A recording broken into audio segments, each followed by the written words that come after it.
அன்பார்ந்த பெற்றோர்களே, இந்த தடவை நாம பேரண்டிங்ல என்ன சொல்ல போறோம்னா, டிசிப்ளின் பத்தி.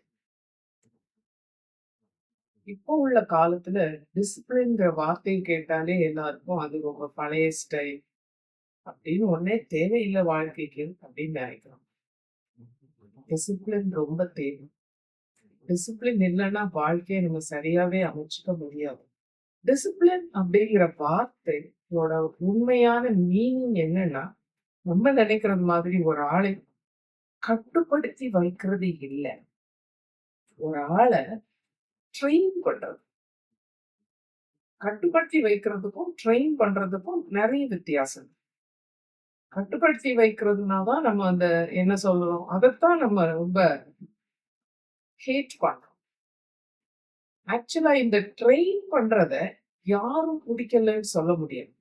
ஒரு குழந்தை சின்னதா இருக்கும்போதே, ஒழுங்கா ஒவ்வொரு விஷயத்தையும் செய்யறதுக்கு ட்ரெயின் பண்றது பேர் தான் டிசிப்ளின். எல்லா விஷயங்களும். வாழ்க்கையில நமக்கு எல்லா விஷயத்துக்கும் ட்ரெய்னிங் தேவை. ட்ரெய்னிங் இல்லாம ஒரு விஷயத்த நம்ம சரியா செய்யவே முடியாது. எல்லா விஷயத்துக்கும் சேர்த்து சொல்றதுதான் இந்த டிசிப்ளின். இந்த டிசிப்ளின் இல்லாம நம்ம வாழ்க்கைய மேலே எடுத்துட்டு போகவே முடியாது. ஒரு வகையில இல்லைன்னா ஒரு வகையில எல்லாருமே டிசிப்ளின்டா இருப்போம். அந்த டிசிப்ளின எல்லா வகையிலும் இல்லைன்னா அதிக வகையில எப்படி பண்றது, ட்ரெயின் பண்றது அப்படிங்கிறது தான் உங்களுக்கு சொல்லணும். சோ இந்த டிசிப்ளின் நம்ம எப்படி கொண்டு வர முடியும் பசங்களுக்கு? பெற்றோர் பாத்தீங்கன்னா, சில பேர்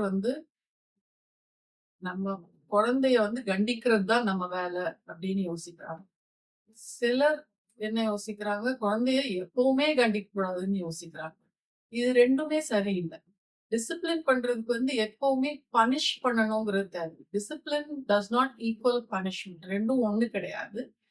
ஒரு குழந்தைக்கு செல்ஃப் கண்ட்ரோல் ரொம்ப முக்கியம். அந்த செல்ஃப் கண்ட்ரோல் தானா வராது. நம்ம ட்ரெயின் பண்ணி டிசிப்ளின் பண்ணாதான் வரும். அதுக்கு நம்ம சில விதிகள் செஞ்சு, ரூல்ஸ் செஞ்சு கொஞ்சம் கொஞ்சமா ட்ரெயின் பண்ணாதான் அந்த செல்ஃப் கண்ட்ரோல் வரும். இன்னைக்கு இருக்க உலகத்துல செல்ஃப் கண்ட்ரோல் ஈஸியா இல்ல. இப்போ இருக்க பசங்களுக்கு ஆக்சுவலா இது செல்ஃப் கண்ட்ரோல் அப்படின்னு சொல்லும்போது நம்மளே நம்ம மேனேஜ் பண்ணிக்கணும். ஆஹ் ஒரு 2 நிமிஷத்துக்கு ஒரு தடவை பசங்க ஏதாவது கேட்கும். எழும்பி அங்க ஓடலான்னு யோசிப்பாங்க, இங்க ஓடலான்னு யோசிப்பாங்க. ஏதாவது பேசுவாங்க. தேவையானது பேசுவாங்க, தேவையில்லாதது பேசுவாங்க. இது எல்லாத்தையும் ஒரு சீரா கொண்டு வர்றது.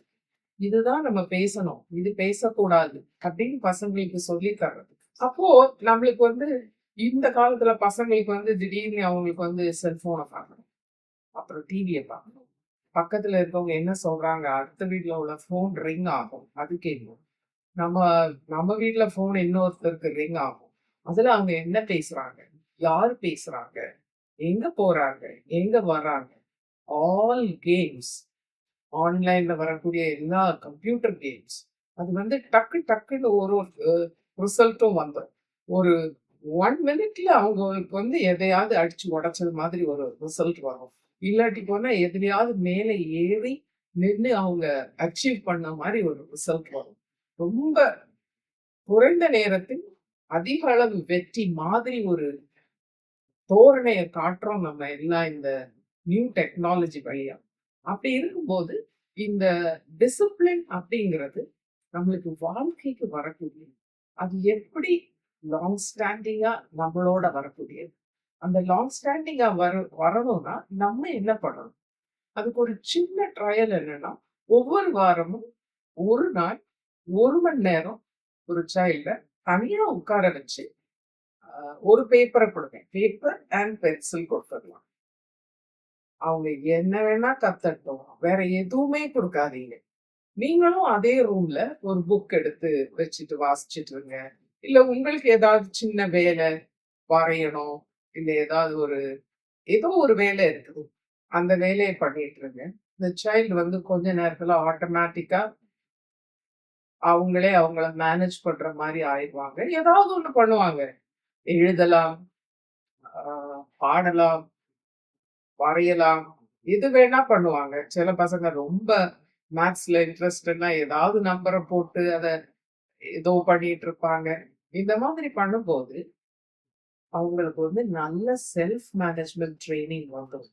செல்ஃப் மேனேஜ்மென்ட் ட்ரெய்னிங் இருந்தா, வாழ்க்கைக்கு வந்து ஹெல்ப் பண்ணும். நம்மள யாரும் டிஸ்ட்ராக்ட் பண்ண முடியாது. இந்த ட்ரெய்னிங்க நீங்க குடுத்தீங்கன்னா, நான் நினைக்கிறேன், நீங்களும் செல்ஃப் மேனேஜ்மென்ட் கத்துக்கலாம்.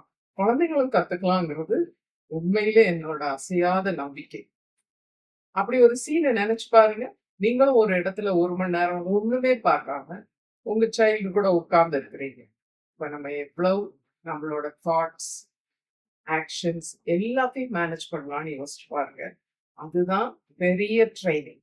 இந்த மாதிரி சின்ன சின்ன ட்ரெய்னிங் குடுத்தாலே, பசங்க ரொம்ப அழகா டிசிப்ளின் கத்துக்குவாங்க. டிசிப்ளினுக்கும், கண்ட்ரோலுக்கும் இதுதான் டிஃபரன்ஸ். டிசிப்ளின் வந்து செல்ஃப் கண்ட்ரோல். நம்மளே நம்மள கண்ட்ரோல் பண்ணணும். ஸோ, ஒரு குழந்தையோட செல்ஃப் கண்ட்ரோல் வந்து, அந்த குழந்தை ஃபியூச்சர்ல வந்து சக்சஸ்ஃபுல் ஆகுமா? இல்லையாங்கிறது நம்மளுக்கு காட்டும். ஒரு எக்ஸ்பெரிமென்ட் பண்ணியிருக்காங்க. ஒரு குழந்தைக்கு முன்னாடி ஒரு சாக்லேட் வச்சுட்டு, அடல்ட் சொல்றாங்க, "நான் வெளிய போயிட்டு 20 மினிட்ஸ்ல வரேன்.